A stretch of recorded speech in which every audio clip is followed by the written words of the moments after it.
आज का article start करते हैं अपना। टाइटल पैराग्राफ लिखा हुआ है द सुप्रीम कोर्ट रूलिंग। जो सुप्रीम कोर्ट की रूलिंग है यानी कि जो उसका आदेश है, जो ऑर्डर है, रूलिंग किसके ऊपर है? ऑन केस, एक केस के ऊपर आदेश दिया है सुप्रीम कोर्ट ने।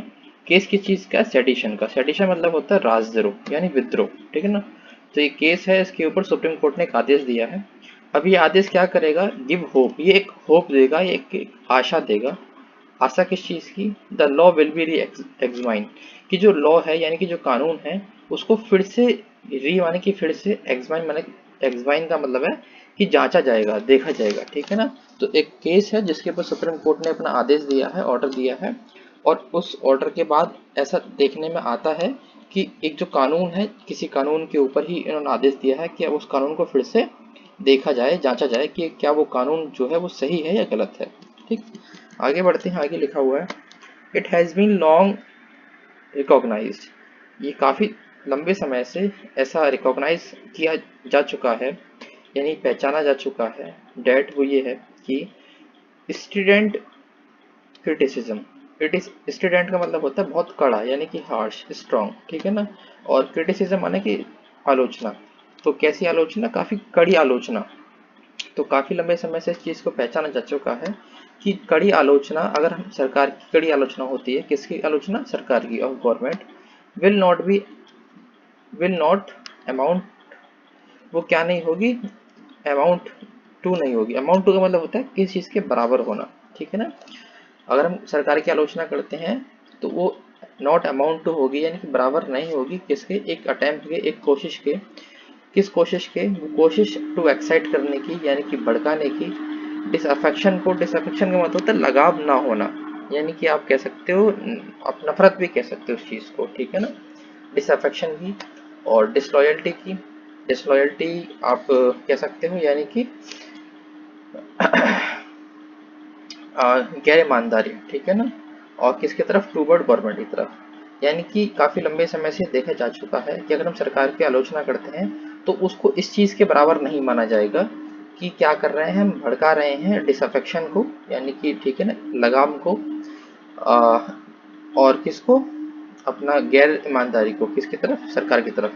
यानी अगर हम सरकार की आलोचना करते हैं तो उसका मतलब ये नहीं है होगा कि हम सरकार की तरफ ईमानदार नहीं हैं और उससे नफरत करते हैं, ठीक है ना। आगे बढ़ते हैं। आगे लिखा हुआ है यट यानी कि फिर भी। द आर्किक, आर्किक का मतलब होता है पुराना। और कॉलोनियल, कॉलोनियल का मतलब होता है कॉलोनी से संबंधित। कॉलोनी का मतलब एक ऐसा टाइम था जब ब्रिटिशर्स हमारे ऊपर राज करते थे, जब इंडिया ब्रिटिशर्स की कॉलोनी हुआ करता था, ठीक है ना। और तो उस समय का, ठीक है ना, कॉलोनियल मतलब उस समय का जब इंडिया जो है ब्रिटिश के अंडर में था, ब्रिटिशर्स के अंडर में था। तो उस टाइम का जो व्यू है, जो नज़रिया है देखने का, यानी पुराना। और कितना पुराना? उस टाइम का, उस टाइम तक का इतना पुराना, ठीक ना, जो नज़रिया है।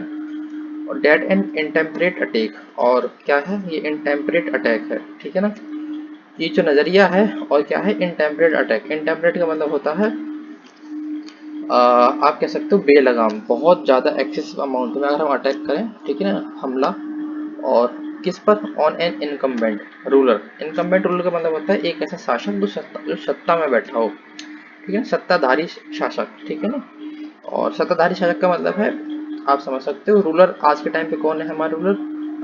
जो हमारे सीएम है, पीएम है, ये तो हमारे रूलर हैं। और इनकम्बेंट का मतलब है आज की डेट में जो सत्ता में बैठे हुए हैं, ये जो रूलर हैं।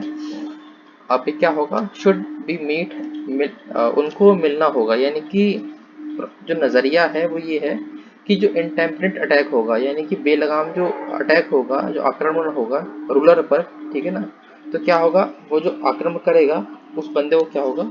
उसको शुड बी मीट, उसको मिलना होगा, मिलना चाहिए। किससे? एक फायर्स प्रोसिक्यूशन का। फायर्स का मतलब होता है बहुत गंभीर, क्रूर। और प्रोसिक्यूशन का मतलब होता है आपका कार्यवाही, ठीक है ना, कोर्ट की कार्यवाही फॉर द सेडिशन। सेडिशन यानी कि राजद्रोह के केस में। जो कि अब ये जो आइडिया है ये प्रीवेल करता है। प्रीवेल का मतलब होता है सारे में फैला हुआ, ठीक है ना। प्रीवेल मतलब कोई चीज़ प्रीवेल करती है यानी कि अपना अस्तित्व बना के रखती है, सारे में फैली हुई है। एमोंग यानी कि काफ़ी लोगों के बीच में। मैनी, इन पावर, इवन टुडे यानी आज भी। यानी कि जो पहले टाइम का जो व्यू था, आर्कियल और कॉलोनियल जो व्यू था पुराने टाइम का, वो ये था कि अगर हम सत्ताधारी जो लोग हैं उन पर अटैक करते हैं किस तरीके का, तो उसको क्या है, उनके ऊपर कानूनी कार्रवाई हो, ठीक है ना, केस चले। तो ये चीज़ क्या है, ये चीज़ अभी भी प्रिवेल करती है, बनी हुई है काफ़ी लोगों में, ठीक है ना, इवन टुडे आज भी जो पावर में है वो लोग, ठीक है ना। तो वो लोग क्या करते हैं कि कोई भी अगर इन लोगों के खिलाफ कुछ बोलता है तो वो लोग उसके ऊपर क्या करते हैं, कानूनी कार्रवाई चला देते हैं। आगे लिखा हुआ है इन ए सिग्निफिकेंट जजमेंट, एक ऐसे जजमेंट में जो काफ़ी सिग्निफिकेंट था, यानी कि महत्वपूर्ण जजमेंट में, यानी कि जो जजमेंट मतलब होता है आपका ऑर्डर, ठीक है ना। जो सुप्रीम कोर्ट है हमारी, जो सबसे हाई कोर्ट है, मतलब बड़ी वाली हाई कोर्ट, सुप्रीम कोर्ट मतलब सबसे ऊंची कोर्ट है, ठीक है ना। उसने क्या किया, हैज क्वैश, क्वैश का मतलब होता है दबा देना, कुचल देना, ठीक है ना। और किसी चीज़ को, एक क्रिमिनल केस को, एक केस आया था उसके पास, उस केस को रद्द कर दिया है, जो कि रजिस्टर हुआ था हिमाचल प्रदेश, ठीक है ना, हिमाचल प्रदेश में। किसके खिलाफ, अगेंस्ट जर्नलिस्ट, यानी कि एक पत्रकार के खिलाफ जिनका नाम है विनोद दुआ। और कैसे हुआ था, बाय इन्वोक करते हुए। अब ये सुप्रीम कोर्ट ने क्या, कैसे इस केस को रद्द किया है, इन्वोक करते हुए, यानी जगाते हुए, इस्तेमाल में लेते हुए। और किस चीज़ को, the narrow down meaning, narrow down का मतलब होता है आप जब किसी चीज़ को नैरो डाउन करते हो तो यानी उस चीज़ से फोकस करते हो, ठीक है ना। नैरो का मतलब होता है पतला, और डाउन का मतलब होता है नीचे। अगर आप किस चीज़ को पतला कर करके नीचे ले जाते हो तो यानी आप उस पर अपना फोकस बढ़ाते हो, ठीक है ना। तो इस्तेमाल में लेते हुए, इन्वोक करते हुए, जगाते हुए और फोकस करते हुए, ठीक है ना, एक पॉइंट पर ध्यान केंद्रित करते हुए ज़्यादा।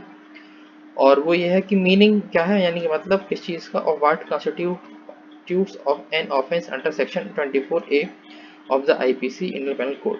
यानी कहने का मतलब ये है कि इन्होंने इस केस को कैसे कैंसिल किया है, कैसे रद्द किया है। इनके पास केस आया होगा, हिमाचल प्रदेश में रजिस्टर हुआ होगा एक जर्नलिस्ट के खिलाफ, ठीक है ना, सरकार ने किया होगा, हिमाचल प्रदेश की है, विनोद दुआ नाम है इस जर्नलिस्ट का। तो सुप्रीम कोर्ट ने कैसे रद्द किया है कि वो जो एक सेक्शन है 124A, ठीक है ना, इसके अगेंस्ट में सेडिशन का वो लगता है, लॉ लगता है, ठीक है ना, आरोप लगता है। और आईपीसी यानी कि इंडियन पेनल कोड, ठीक है ना। आईपीसी क्या होता है, एक किताब मान लो, और इस किताब में हर गुनाह की सजा लिखी होती है कि अगर किसी ने कोई गुनाह किया है तो उसकी क्या सजा होगी, वो आईपीसी में लिखा होता है।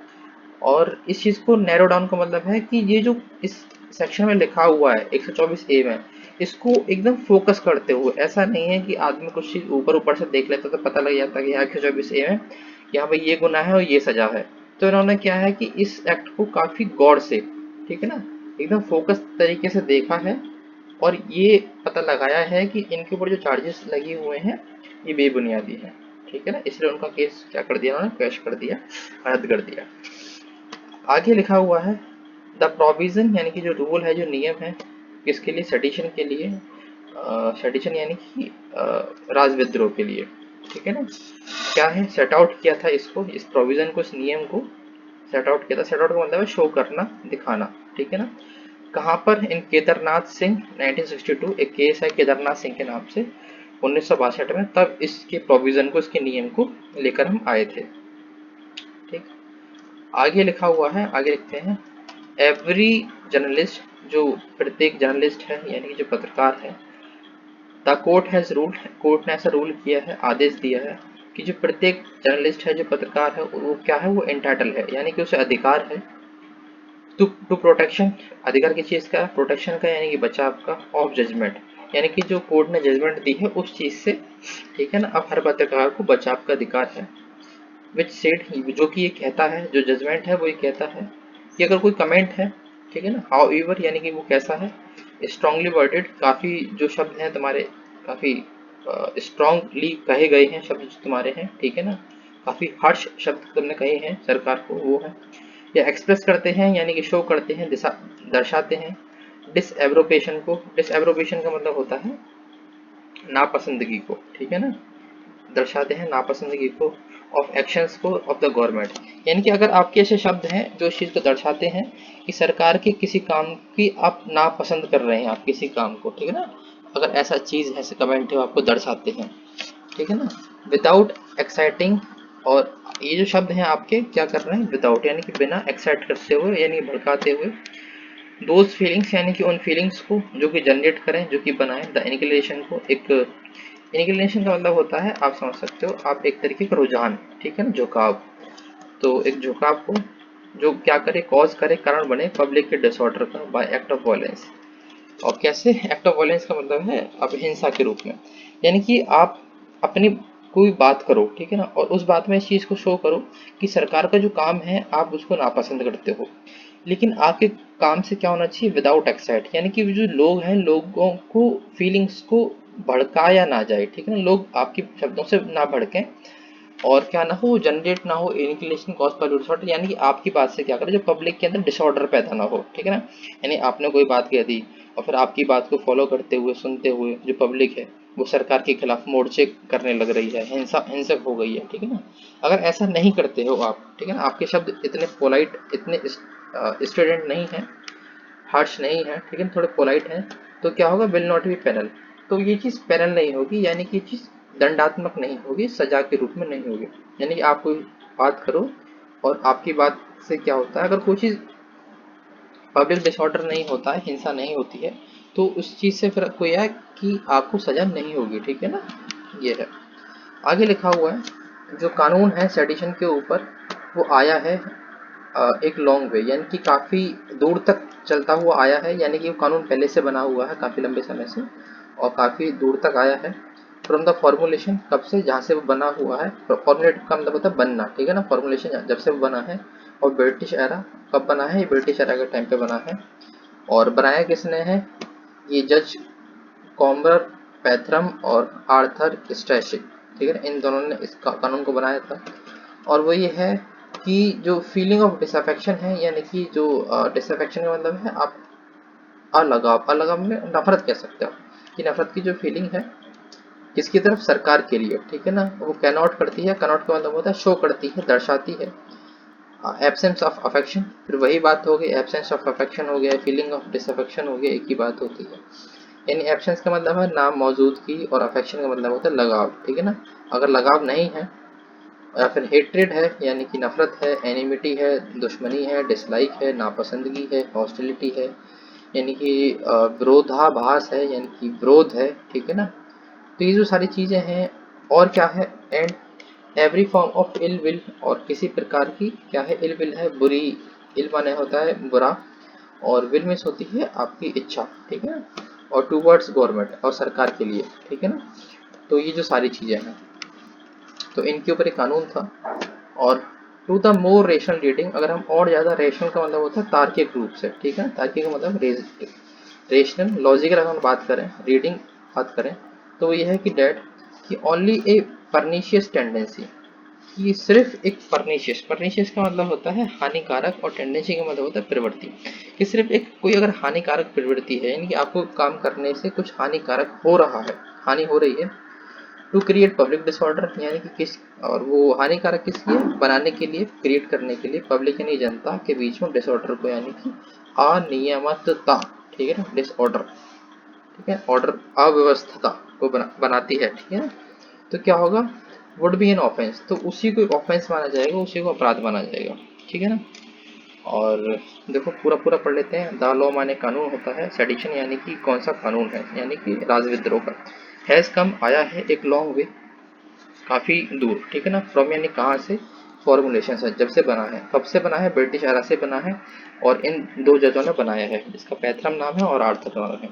और वो ये है जो कानून है, कानून ये है कि अगर फीलिंग है डिसअफेक्शन की, किसकी तरफ, सरकार की तरफ, और जो शो करती है, दर्शाती है, कैन नोट करती है, कनोट का मतलब शो करना, एब्सेंस ऑफ अफेक्शन, अफेक्शन के एब्सेंस का होना, ठीक है ना, अफेक्शन का मतलब होता है लगाव, ठीक है ना, और हेट्रेड यानी कि नफरत को दिखाती है, एनिमिटी को, dislike, hostility, hostility hostility hostility का मतलब होता है विरोध हो जाना, मतलब विपरीत, ठीक है ना, आप जब हॉस्टल हो जाते हो किसी चीज़ के तो आप उसका विरोध करने लगते हो, ठीक है ना, तो हॉस्टिलिटी या फिर किसी भी प्रकार की इलविल यानी कि खराब इच्छा, ठीक है ना, काम करने का, यानी कि एक होता है गुडविल होता है और एक होता है इलविल। गुडविल मतलब आप किसी काम को करते हो किसी के सही के लिए, ठीक है ना, कि उसका अच्छा होगा उसके लिए। टूवर्ड्स यानी किसकी तरफ, सरकार के लिए। और अगर हम मोर रेशनल बात करें और जब लॉजिकल बात करें तो ये है कि परनीशियस टेंडेंसी जो होगी, ठीक है ना, जो हानिकारक जो प्रवृत्ति होगी किस चीज़ की, क्रिएट करने की, पब्लिक डिसऑर्डर को, वुड बी एन ऑफेंस, वही क्या होगा, एक ऑफेंस होगा, अपराध माना जाएगा। ठीक, आगे बढ़ते हैं, आगे लिखा हुआ है ये रहा, येट यानी कि फिर भी, इट अपीयर्स, ऐसा अपीयर्स होता है, ऐसा दिखाई देता है कि डैट कि जो एवरी जनरेशन है, प्रत्येक जो जनरेशन है उसे ज़रूरत है जुडिशियल हाइड्रेशन की, न्यायिक दोहराव की। दोहराव का मतलब होता है एक बात को दोबारा कहना, ठीक है ना। जुडिशियल का मतलब है तो जजों के द्वारा, ठीक है ना। Of this principle, of this principle मतलब होता है, आप कहने का मतलब है कि जिस प्रकार अब केस जो दर्ज हुआ था विनोद दुआ के खिलाफ सेडिशन का, उसमें जो हमारी जुडिशरी है, जो सुप्रीम कोर्ट है, ठीक है ना, उसने बताया है कि सच्ची में सेडिशन का कानून क्या है और इनके ऊपर एक कानून नहीं लगेगा। तो ऐसा प्रतीत होता है कि जो प्रत्येक जनरेशन होगी हमारी, ठीक है ना, आने वाले वक्त में जितने भी लोग होंगे उन सबको जरूरत पड़ेगी कि जुडिशियल यानी कि आप कह सकते हो इसको न्यायिक, ठीक है ना, यानी कि जो न्यायालय है हमारा वो बार बार इस चीज़ को दोहराए, ठीक है ना, बार बार दोहराना। आइट्रेशन मतलब था दोहराना, बार बार इस चीज़ को दोहराए ऑफ दिस प्रिंसिपल, यानी कि इस प्रिंसिपल को, इस सिद्धांत को कि सेडिशन क्या चीज़ है, ठीक है ना, ऐसा प्रतीत होता है। यानी कि सरकार तो बाज नहीं आएगी, तो हमें ऐसा लग रहा है कि बार बार जो हमारा न्यायालय है उसी को बीच में आना पड़ेगा ये बताने के लिए कि सेडिशन क्या है, ऐसा प्रतीत होता है। आगे बढ़ते हैं, आगे लिखा हुआ है और दिस इज बिकॉज, ये इसलिए होगा क्योंकि ऑफ टू रीजन, दो कारणों की वजह से ऐसा होगा। पहला ये है कि जो सेक्शन 124 है रिमेन है वो बना हुआ है ऑन ए स्टैट्यू बुक, कि वो एक कानूनी किताब में बना हुआ है, यानी कि जो धारा 124 है वो एक कानून की किताब में एक अपराध है, ठीक है ना। तो जब कानूनी किताब में अपराध है तो फिर क्या होगा, जो हमारे जो कोर्ट है वो उस चीज़ को बताएगा कि ये अपराध किस लेवल तक है। देखो कोर्ट का काम एक यही नहीं होता सजा सुनाना, कोर्ट का काम ये भी होता है कि जो कानून जो है, कानून की किताब में जो लिखा हुआ है, ठीक है ना, उस चीज़ को इंटरप्रेट भी करता है, उस चीज़ को, ठीक है ना, बताता भी है कि ये कानून क्या कह रहा है। तो ये काम भी कोर्ट का होता है, ठीक है ना। सिर्फ इतना ही नहीं करती कोर्ट कि किसी को सजा सुना दिया, ठीक है ना, कोई केस कर दिया, वो इस चीज़ को भी बताती है कि जो इस बुक में जो लॉ लिखा हुआ है वो वाकई में क्या कह रहा है, ठीक है ना। क्योंकि हर चीज़ को उस चीज़ की समझ नहीं होती। भाई नेता लोगों को क्या समझ है कि कानून क्या कह रहा है, उन्हें तो इतना पता है कि 124A में सेडिशन का कानून है, इसी के ऊपर भी केस कर दिया। अब ये काम किस चीज़ का है, तो कोर्ट का काम है ना इस चीज़ को पता लगाना कि वाकई में हाँ भाई कि जो इन्होंने बात करी गई है ये सेडिशन के अंदर आती है नहीं आती, ठीक है ना। तो ऐसा लगता है कि बार बार जरूरत पड़ेगी जुडिशियल आर्बिट्रेशन की, यानी कि इस चीज़ की न्यायिक दोहराव की। दोहराव मतलब एक चीज़ को बार बार बताना, ठीक है ना। स्टैच्यू का मतलब होता है कानून, ठीक है ना, कानूनी वैधानिक किताब। वैधानिक किताब का मतलब है अपनी आईपीसी, इंडियन पेनल कोड, उसमें क्या लिखा हुआ है, हर उसकी अपराध की सजा लिखी हुई है, ठीक है ना। तो एक तो जब ये इस किताब में है, ठीक है ना, इसलिए जरूरत पड़ेगी बताने की। और किस चीज़, और दूसरा कारण क्या है, दूसरा क्या है, जो पावरफुल पॉलिटिकल फिगर्स हैं, जो ताकतवर राजनीतिक जो लोग हैं, ठीक है ना, और क्या है, एंड देयर मिनियंस, मिनियंस का मतलब होता है फॉलोअर, ठीक है, उनको फॉलो करने वाले।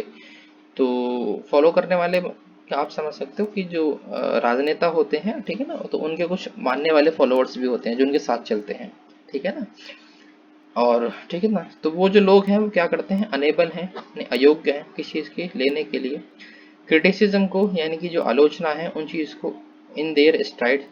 स्ट्राइड का मतलब होता है डील विद करना, कि जैसे कि सपोज करो कि किसी किसने, पत्रकार ने, ठीक है ना, किसी राजनेता के खिलाफ कुछ लिख दिया, या फिर उनके चेले चपाटे हैं, मिनियंस हैं, उनके खिलाफ कुछ लिख दिया, तो वो क्या करते हैं, वो जो क्रिटिसिज्म है, ठीक है ना, वो जो आलोचना करी जाती है उस चीज़ को सही से ले नहीं पाते, ठीक है ना।